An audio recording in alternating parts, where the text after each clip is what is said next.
चलिए तो आज हम स्टार्ट करेंगे इंग्लिश पेडागोजी के चैप्टर 1 लर्निंग एंड एक्वाजिशन में से, यानी अधिगम और अर्जन में से प्रीवियस ईयर के क्वेश्चन जो पिछले साल पूछे गए हैं।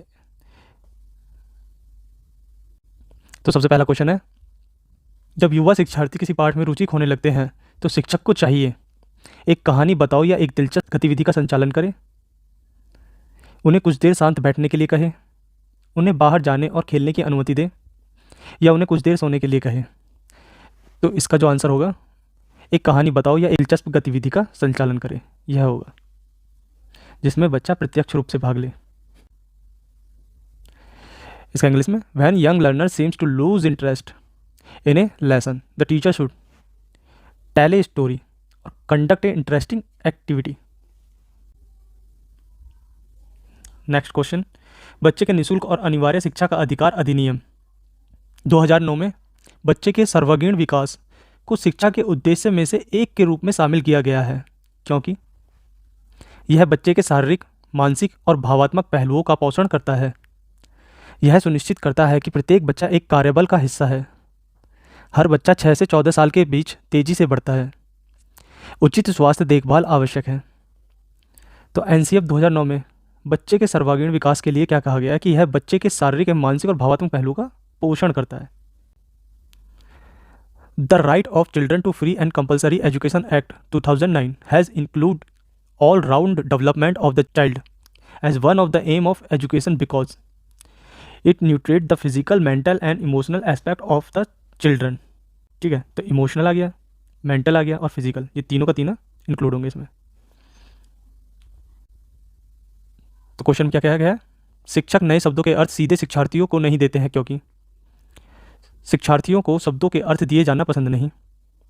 यह शिक्षार्थियों को सुरागों का उपयोग करके पहेली बनाकर अर्थ की खोज करने से रोकता है। शिक्षार्थी पहले से ही शब्दों का अर्थ जानते हैं। शब्दावली समृद्ध नहीं होगी। तो इसका सही का आंसर होगा, यह शिक्षार्थियों को सुरागों का उपयोग करके पहेली बनाकर अर्थ की खोज करने से रोकता है। और हमारा नहीं पूछा है, ठीक है। इंग्लिश में, teacher do not give the meaning of new words to learner directly because it prevent learners from discovering the meaning through puzzles out using clues. चलते हैं अगले क्वेश्चन पर। बच्चों को निःशुल्क और अनिवार्य शिक्षा का अधिकार अधिनियम 2009 कहता है कि सीखना चाहिए बच्चों के अनुकूल तरीके से, गतिविधियों के माध्यम से, अतिरिक्त कोचिंग द्वारा समर्थित, सह शैक्षिक विषयों तक सीमित और बार बार परीक्षण द्वारा सावधानीपूर्वक निगरानी। तो इसका आंसर क्या होगा,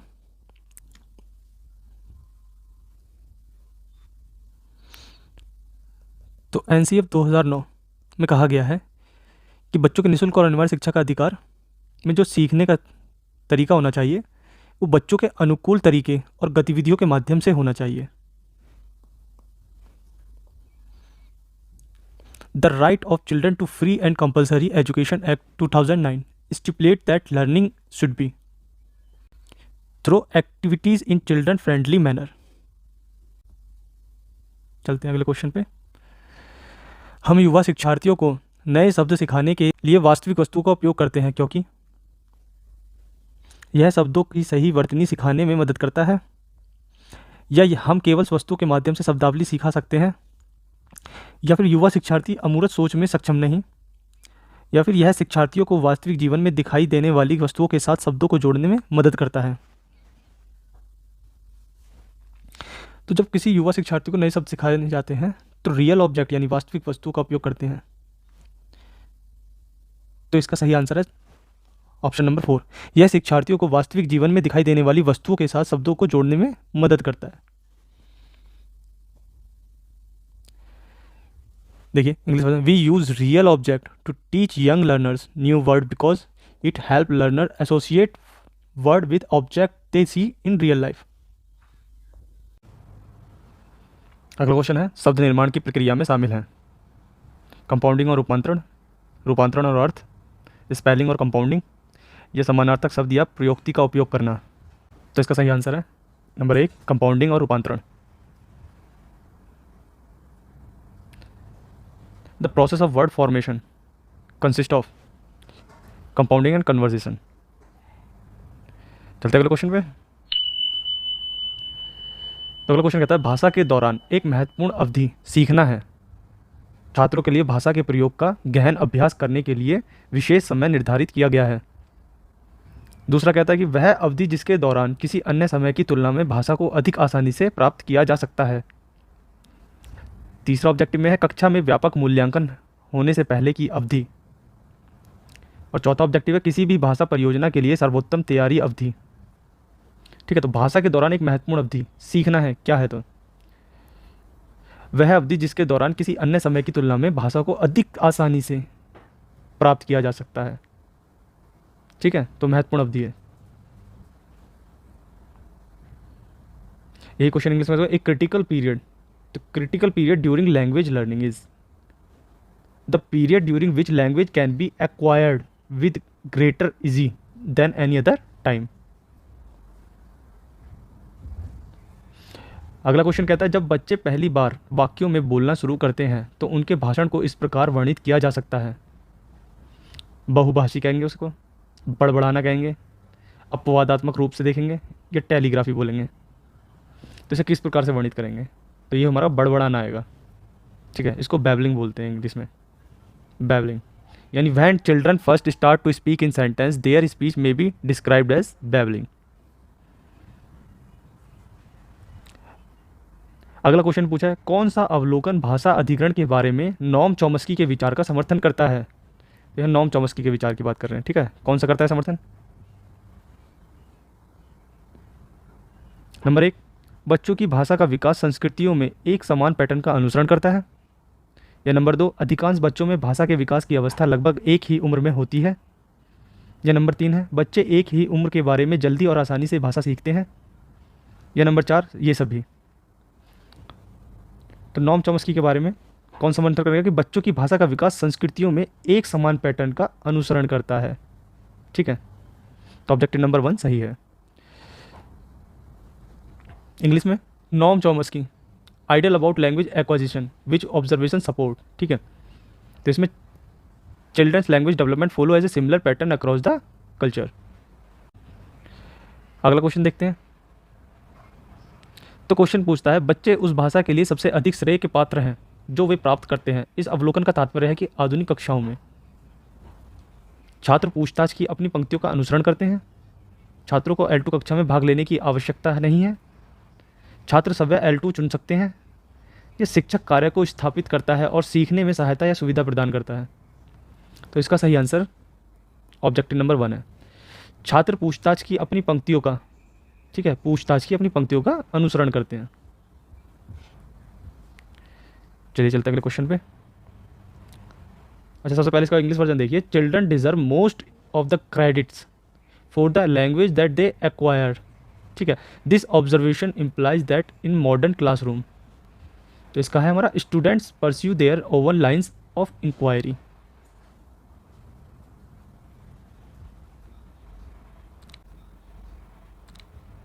अगला क्वेश्चन कहता है कम चिंता की स्थितियों में बोधगम्य इनपुट की आपूर्ति भाषा अधिग्रहण का आधार है। ठीक है, तो एक उदाहरण होगा इसका इनमें से।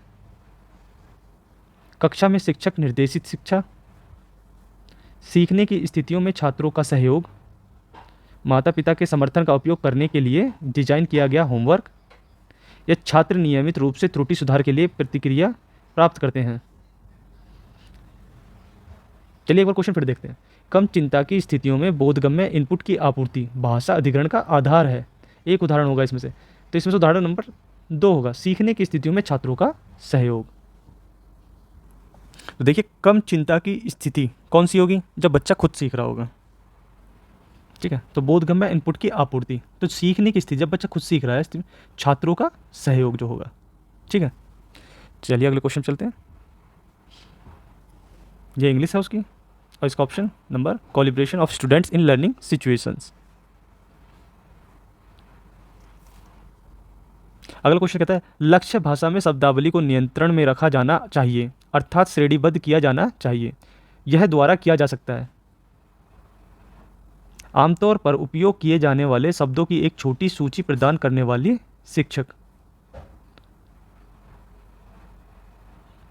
नंबर 2, वास्तविक परिस्थितियों के संदर्भ में सीखने और अभ्यास करने वाले छात्र। छात्र नए शब्दों की श्रेणीबद्ध सूची का उपयोग करके लिखते और बोलते हैं, और छात्र एक निर्धारित पुस्तक पढ़ते हैं और शब्दावली प्रश्नोत्तरी लेते हैं। तो इसका जो सही आंसर है ऑब्जेक्टिव नंबर 3 है, छात्र नए शब्दों की श्रेणीबद्ध सूची का उपयोग करके लिखते और बोलते हैं। तो vocabulary in the target language should be kept under control. Example graded, this can be done by students write और speak using a graded list of new words. अगले क्वेश्चन पे चलते हैं। एक रचनावादी कक्षा कक्ष में भाषा अधिगम निम्न पर आधारित होना चाहिए। शिक्षक द्वारा निर्धारित पाठ्य पुस्तक का लेन देन पर, प्रमाणिक कार्यों का उपयोग करके अपने नए ज्ञान के निर्माण में शिक्षार्थी का पिछला ज्ञान। यह निर्धारण की अंग्रेजी भाषा तभी सीखी जा सकती है जब शिक्षक इसे शिक्षार्थियों तक पहुंचाता है। और चौथा है कि व्याकरणिक वस्तुओं का अभ्यास और अभ्यास। तो देखिए, रचनावादी कक्षा कक्ष में भाषा अधिगम प्रमाणिक कार्यों का उपयोग करके अपने नए ज्ञान के निर्माण में शिक्षार्थी का पिछले ज्ञान को उपयोग करना होता है। In constructivist classroom, language learning should be based on learners previous knowledge in constructing their new knowledge using authentic tasks। चलिए अगला क्वेश्चन देखते हैं। दूसरी भाषा में बोलना सीखना शामिल नहीं है। इस पे ज़रा ध्यान देना, नहीं है पर, ठीक है। इसका उच्चारण, सांस्कृतिक रूप से बाध्य बोलने वाले कार्यक्रम, एक भाषा का सैद्धांतिक ज्ञान या दूसरी भाषा व्याकरणिक ज्ञान। तो दूसरी भाषा में बोलना सीखना शामिल नहीं है, तो वो है हमारा सांस्कृतिक रूप से बाध्य बोलने वाले कार्यक्रम, ठीक है। Learning to speak in second language does not involves culturally bound speaking events. तो बाउंड आ रहा है ना।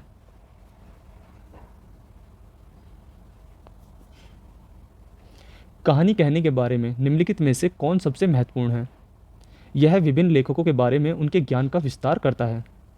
ऑब्जेक्टिव 2 है, यह वर्गीकृत पैटर्न और संरचना को बढ़ाता है। यह संपूर्ण भाषा दृष्टिकोण को बढ़ावा देता है। और नंबर 4 कहता है, यह शब्दावली सीखने का एक प्रभावी तरीका है। तो कहानी कहने के बारे में कौन सबसे महत्वपूर्ण है इसमें? नंबर 4, यह शब्दावली सीखने का एक प्रभावी तरीका है। देखिए, which one of the following is the most important about telling story? तो it is an effective way of learning vocabulary. और ये बहुत इंपॉर्टेंट है।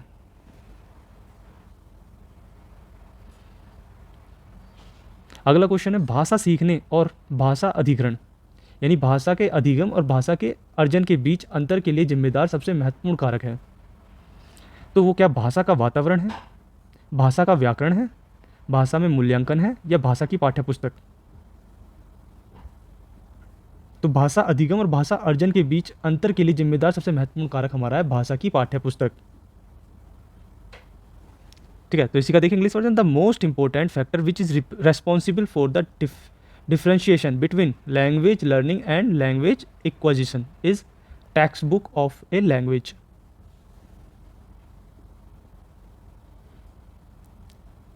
अगला क्वेश्चन कहता है, निम्नलिखित में से कौन भाषा सीखने के लिए सबसे महत्वपूर्ण पूर्व अपेक्षा या पहली आवश्यकता है?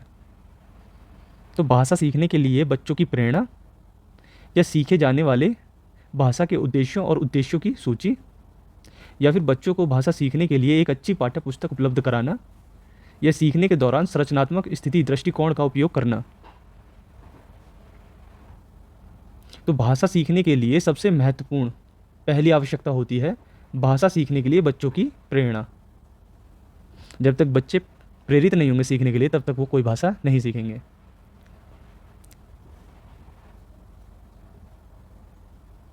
विच one of the following is the most important pre request for language learning? तो इसके लिए children motivation is to learn the language. Motivation आ गया, ये जरूरी है। मोटिवेशन अगर बच्चे के अंदर नहीं है तो वह लैंग्वेज सीखने में इंटरेस्ट नहीं लेगा।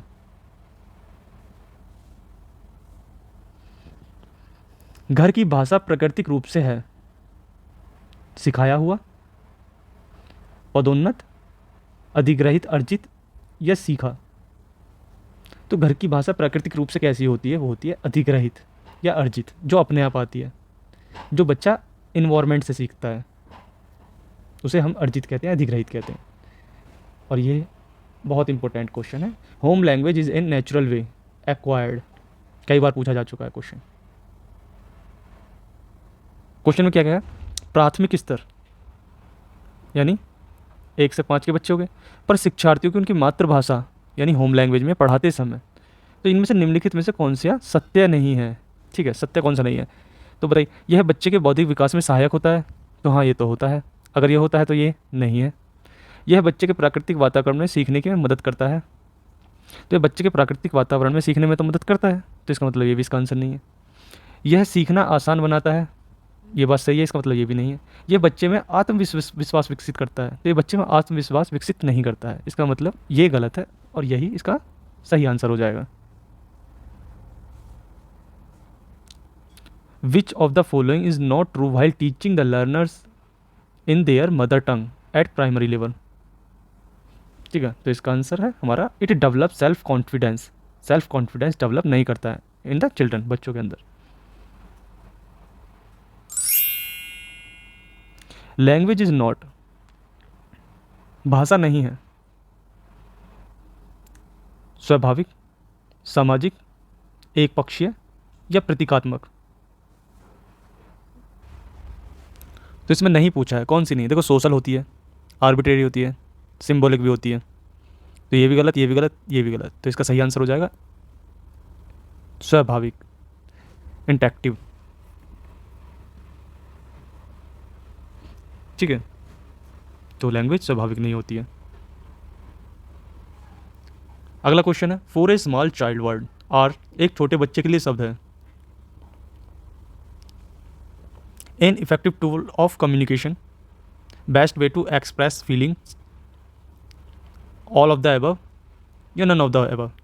ठीक है, तो एक छोटे बच्चे के लिए शब्द है संचार का एक प्रभावी उपकरण, भावनाओं को व्यक्त करने का सबसे अच्छा तरीका, या ये सभी या इनमें से कोई भी नहीं।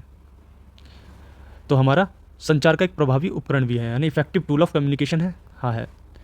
तो भावनाओं को व्यक्त करने का सबसे अच्छा तरीका, ये बात भी सही है, best way to express feeling में। तो इसका मतलब हमारा ये दोनों हो जाएगा। ठीक है, तो ऑल ऑफ द अबव, या ऑल ऑफ द अबव ना आके ऑब्जेक्टिव नंबर 1 और 2 आना चाहिए था। ठीक है, अगला क्वेश्चन देखते हैं।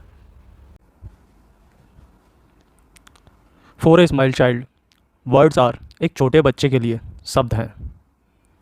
An effective tool of communication, यानी संचार का एक प्रभावी उपकरण, या best way to express feeling, भावनाओं को व्यक्त करने का सबसे अच्छा तरीका, ऑल ऑफ द अबव या ये सभी, नन ऑफ द अबव या इनमें से कोई सा नहीं। तो ऑल ऑफ द अबव की जगह होना चाहिए बोथ 1 और 2। ठीक है, रीज़न, ये संचार का एक प्रभावी उपकरण भी है और भावनाओं को व्यक्त करने का सबसे अच्छा तरीका भी है। तो ये दोनों ही इसके आंसर है। तो इसका मतलब हम ऑल ऑफ द अबव को सही कहेंगे। चलते हैं अगले क्वेश्चन पर। The best way to develop a child's vocabulary at the initial stage is to, मतलब प्रारंभिक अवस्था में बच्चों की शब्दावली विकसित करने का सबसे अच्छा तरीका है leave the child alone with story book, कहानी की किताबों के साथ बच्चे को अकेला छोड़ दें। Make him go to school at a very young age, उसे बहुत कम उम्र में स्कूल जाने दो। Engaging in talk with the child and reading out aloud, बच्चे के साथ बातचीत में शामिल होना और जोर से पढ़ना। या फिर show the child various programs on TV, बच्चों को टीवी पर विभिन्न कार्यक्रम दिखाएं। तो इनिशियल स्टेज में वोकेबलरी डेवलप करने के लिए कौन सा है? Engaging in talk with the child and reading out aloud, बच्चे के साथ बातचीत में शामिल होना और जोर से पढ़ना।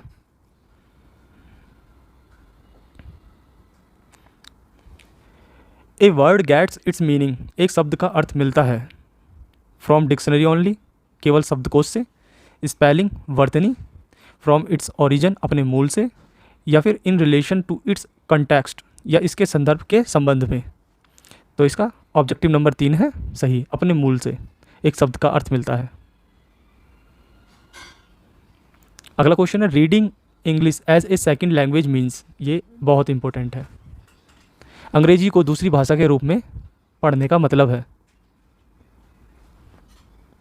रीडिंग अलाउड, जोर से पढ़ना, रीडिंग फॉर ग्रामर, व्याकरण के लिए पढ़ना, मीनिंग मेकिंग, अर्थ बनाना, या फिर decoding of letters and words, अक्षरों और शब्दों का डिकोडिंग। तो इसका सही है decoding of letter and words, अक्षरों और शब्दों का डिकोडिंग।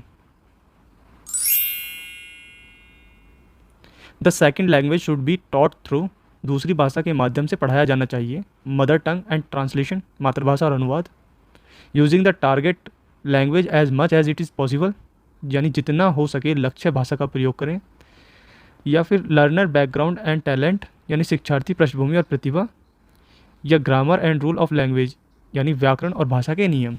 यहाँ थोड़ा गलत हो गया है, ये तीसरा है और ये चौथा ऑप्शन है। तो दूसरी भाषा के माध्यम से पढ़ाया जाना चाहिए, तो इसका सही होगा ऑब्जेक्टिव नंबर 2, जितना हो सके लक्ष्य भाषा का प्रयोग करें। The study of word and their meaning is known as, शब्दों और उनके अर्थों के अध्ययन के रूप में जाना जाता है, यानी स्वनिक यानी फोनेटिक्स। सेकंड है सिंटैक्स यानी वाक्य विन्यास, लिंग्विस्टिक यानी भाषा विज्ञान, या सिमनेटिक्स यानी अर्थ विज्ञान। तो शब्दों और उनके अर्थों के अध्ययन के रूप में हम सिमनेटिक्स को जानते हैं। Which learning domain constitutes higher order thinking, यानी कौन सा लर्निंग डोमेन उच्च क्रम की सोच का गठन करता है। तो रिमेंबरिंग स्मरण रखना, या फिर अंडरस्टैंडिंग समझ को, एप्लीकेशन अनुप्रयोग, या इवोल्यूशन मूल्यांकन। तो कौन सा लर्निंग डोमेन उच्च क्रम की सोच एप्लीकेशंस में आती है, यानी अनुप्रयोग में। Learning a language is a, भाषा सीखना एक है gradual process, fast process, instant process, या ऑल इंक्लूसिव प्रोसेस, यानी क्रमिक प्रक्रिया, तेज प्रक्रिया, तत्कालिक प्रक्रिया, या सभी समावेशी प्रक्रिया। तो इसमें जो हमारा आंसर होगा भाषा सीखना एक क्रमिक प्रक्रिया यानी ग्रेजुअल प्रोसेस है।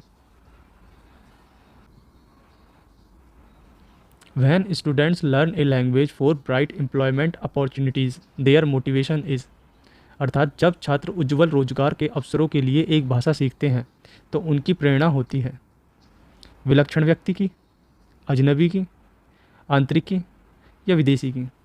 तो इसका जो सही है ऑप्शन नंबर 3 है आंतरिक के लिए। तो ये थे हमारे पहले चैप्टर से लर्निंग एंड एक्वाजिशन से पूछे गए प्रीवियस ईयर में क्वेश्चन।